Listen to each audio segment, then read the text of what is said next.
The hum of the airplane engines filled the cabin, steady and reassuring. Flight 227 was cruising smoothly at 35,000 feet. Just another routine trip across the country. The passengers were settled in, some sleeping, some watching movies, and others quietly staring out the windows at the endless stretch of clouds below. The flight attendants moved up and down the aisle with practiced ease, offering drinks, adjusting blankets, and flashing polite smiles. But something felt off. It started subtly, a nagging sensation in the gut, a feeling that something wasn't quite right. At first, the crew chalked it up to the usual stresses of the job: long hours, demanding passengers, and the unpredictability of flying. But then, one of the attendants, Lisa, noticed him. The boy, he was small, no older than 10, sitting quietly in his seat near the middle of the plane. He wasn't causing trouble, wasn't making a scene. In fact, that was the strange part. He was too quiet. He didn't fidget like most kids did on long flights. He didn't ask for snacks or tug on his parents' sleeve. He just sat there, still as a statue, his hands folded in his lap, his gaze fixed on the seat back in front of him. Lisa nudged her colleague Ben and whispered, "Something's weird about that kid." Ben glanced over and shrugged. "Maybe he's just tired." Lisa wasn't convinced. She watched a little longer. The boy's guardian, a man sitting next to him, looked tense. He wasn't engaging with the child, barely even acknowledged him. There was no fatherly affection, no small talk, no reassuring smiles, just silence. A chill ran down Lisa's spine. She decided to walk past the row, just to get a closer look. As she did, her eyes drifted downward. And that's when she saw it. His feet. Her breath caught in her throat. Something was terribly wrong. She stopped in her tracks, trying to process what she was seeing. The boy's shoes were oversized, like they didn't belong to him. But it wasn't just that.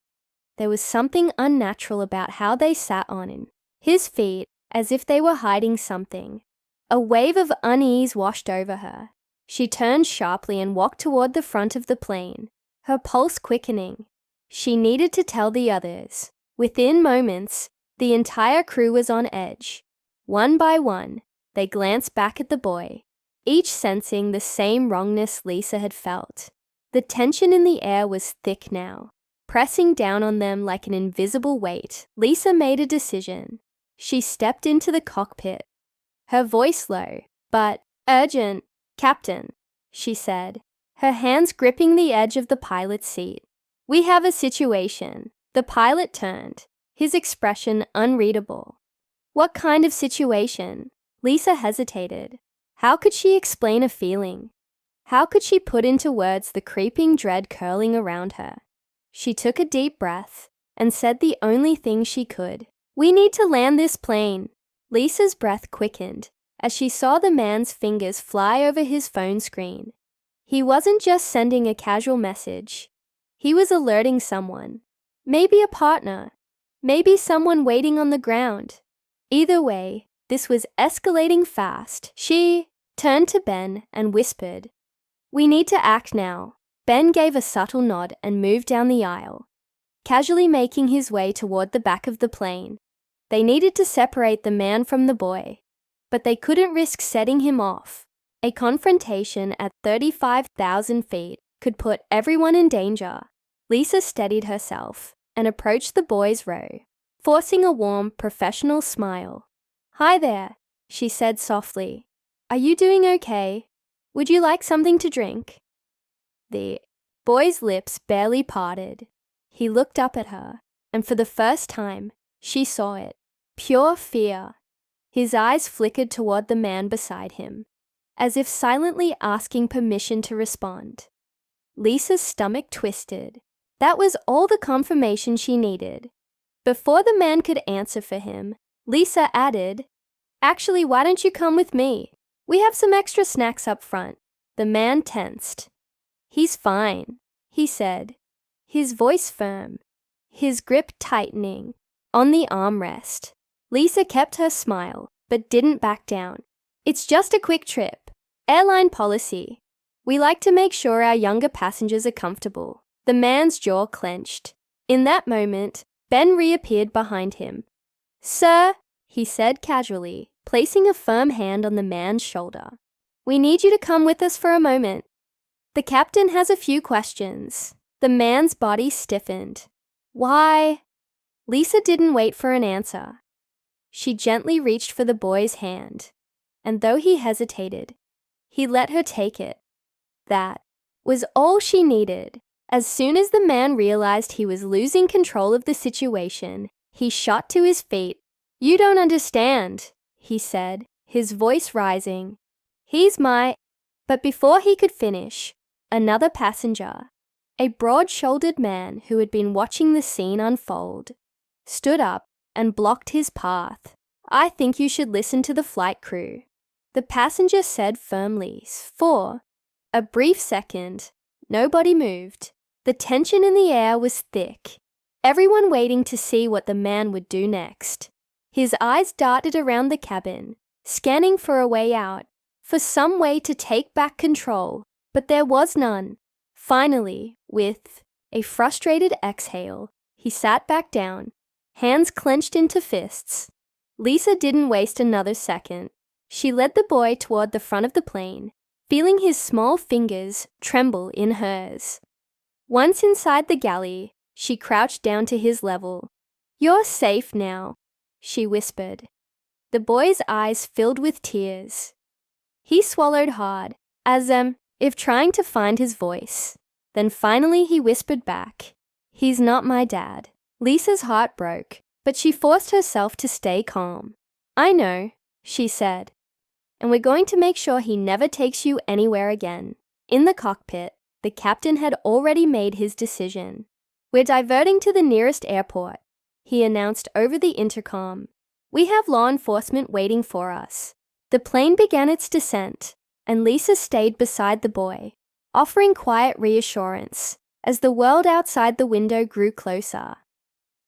By the time they touched down, officers were already waiting on the tarmac.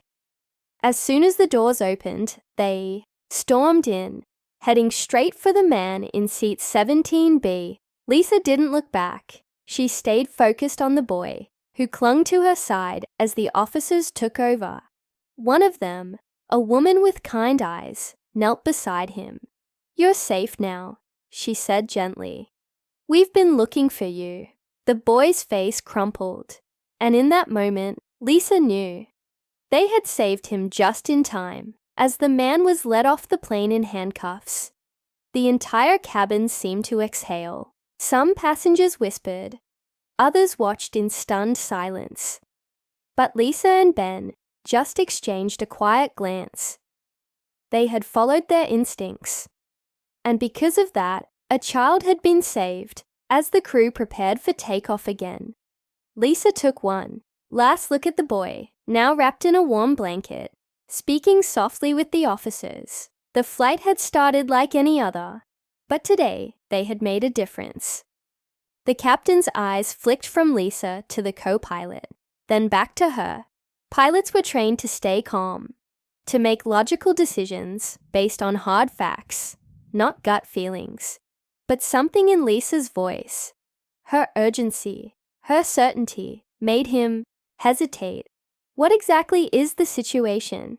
He asked, keeping his tone even. Lisa struggled for the right words.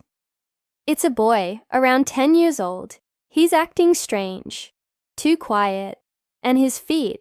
She paused, knowing how absurd it might sound. Something's off. He's wearing shoes that don't seem to fit, like they're covering something. And the man with him, he's not acting like a father. The captain studied her for a moment. Flight attendants saw a lot. They were trained to spot trouble, to pick up on signs of distress. If Lisa had a bad feeling, it wasn't something to ignore. Where's he seated? The co-pilot asked. Lisa gave the row number. I didn't want to draw attention, but I can feel it. Something's wrong. The captain turned to the control panel, his fingers hovering over the radio. Let's not panic, but we'll alert. Ground control. Get guidance on what to do next. Lisa nodded and slipped back into the cabin, but her heart was racing. She had done her part for now, but the unease hadn't gone away. If anything, it was growing. She met Ben near the galley. "We need to keep an eye on that kid," she whispered. Ben had already been watching.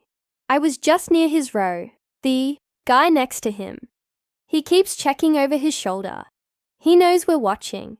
Lisa swallowed. That's not a good sign. She turned her attention back toward the boy, who was still sitting stiffly in his seat, barely blinking. His hands had shifted slightly, revealing small bruises along his wrists. Her stomach twisted. She knew what she was looking at. Restraint marks. Ben noticed too. "We need to do something." Lisa took a slow breath, trying to think clearly. If we confront him now, we might scare him into doing something drastic. We need to be careful. But before she could say anything else, the man beside the boy caught her gaze. His eyes were sharp, calculating. He knew. Lisa quickly turned away, pretending to adjust the food cart. But her hands trembled. She reached for the intercom and discreetly pressed the button that connected her to the cockpit. "We have a bigger problem," she murmured. "I think we're dealing with an abduction." A heavy silence followed, before the captain responded, his voice tense. "We're preparing to make an emergency landing." Lisa's pulse pounded in her ears. This was no longer just a suspicion. This was real, and they had no idea how dangerous the man sitting beside that boy might be. As she hung up, she noticed something else. The man had pulled out his phone, typing rapidly. His knuckles were white. He was onto them. Lisa felt a chill creep down her spine. They weren't just trying to save a child anymore. They were running out of time.